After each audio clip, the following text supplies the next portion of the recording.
I have no knowledge of anything. I have no knowledge of any wrongdoing of any. Yeah, I'm very comfortable saying that. I'm very comfortable saying that nobody did it. As far as I know, I don't know everything. I also understand that I, was in a locker room preparing for a game for 5 hours. I don't know what happened over the course of the process with the footballs. I was preparing for my own job and doing what I needed to do. That is Tom Brady, the Patriots quarterback, talking yesterday to reporters about Deflategate.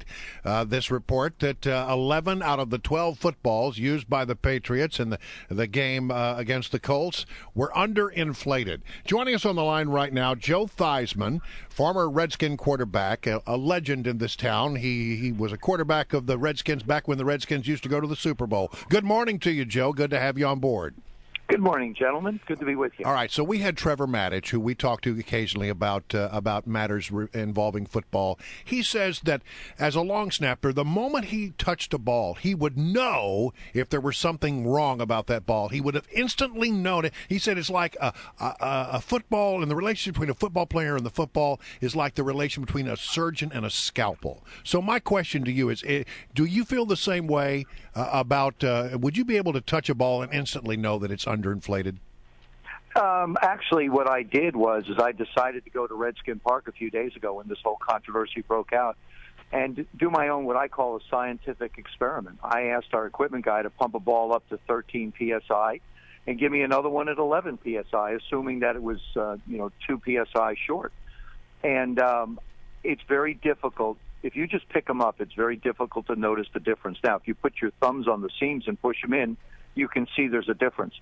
But take into consideration just some factors. Number one, during the entire first half of the football game when the balls were deflated, the officials handled the footballs, both the Indianapolis Colts footballs and the New England Patriot footballs. They didn't notice a difference, right? Yeah. So that tells you one thing. The ball boy, Tom Brady, the center, and the officials are the four people that basically handled the footballs.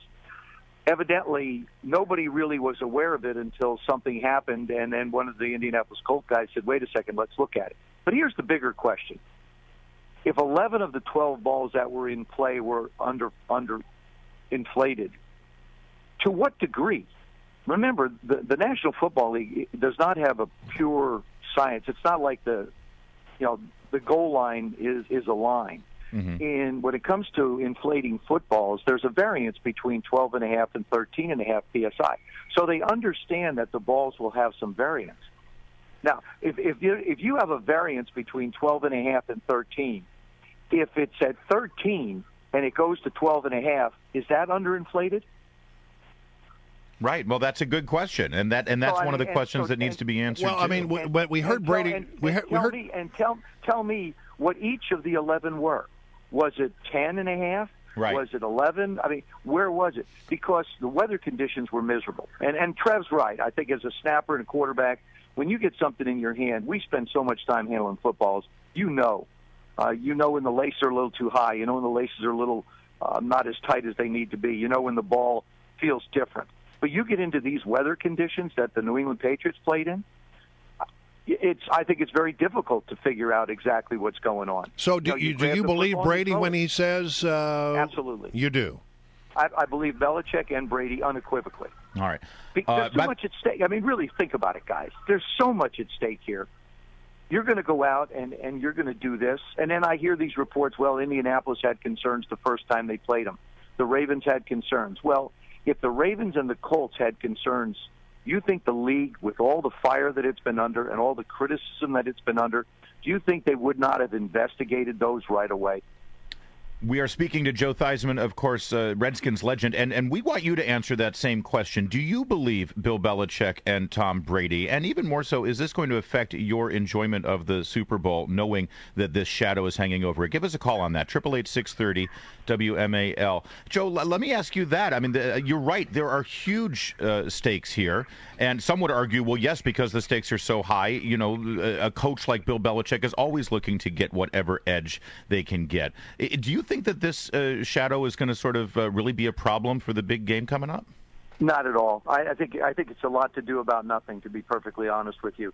And just as an example, the New England Patriots scored 28 points in the second half with quote-unquote inflated footballs. So that and it did not affect the outcome of the game at all. LeGarrette Blount rushed for 150 yards. Now, you're telling me if that ball was inflated to what would be quote-unquote the proper amount, he wouldn't be able to carry it as easy?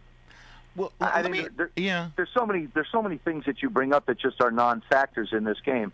But here's the other thing. And I played for Joe Gibbs. I played for Jack Pardee. I played for George Allen. None of them ever concerned themselves with the inflation of a football. I didn't even know what a football was inflated to this whole thing started. Is that right? Now all of a sudden I've become a football expert. But hold on. But let me ask you, Joe, because, I mean, when you listen to Brady yesterday, he said, look, I like the ball right at 12.5. That's the lower end of the range that the NFL allows. So he has said in the past that he likes a soft ball. So and he also talked about how, and maybe you did this, maybe you didn't, but he said before every game he went in and actually picked the balls. So to Tom Brady, the condition of the ball, the inflation of the ball, all of the way the ball was scuffed or scruffed before the game, all those things were really important to him, to the point where he actually handpicked the balls that were going to be used in the game.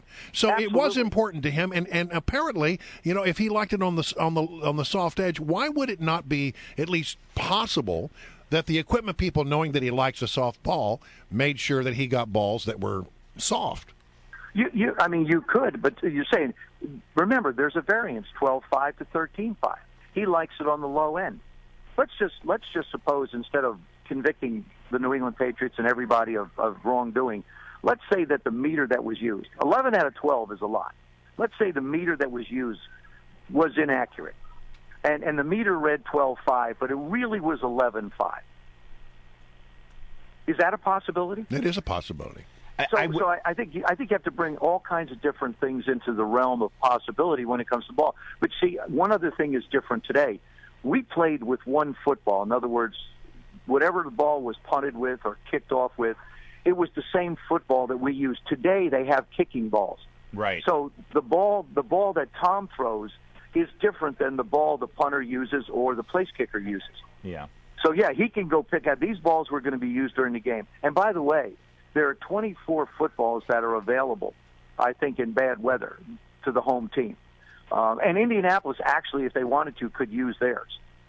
So, there's a lot of rules that I never even realized about football that I've come to find out over the last couple of days. Well, yeah, but really, I bet. In doing my own little scientific study, I found out that I could negligibly feel a difference in the football. All right. Joe, I got to say, by the way, if anybody saw you out there at Redskins Park throwing the football around, they'd have high hopes that you'd be returning next season as starting quarterback.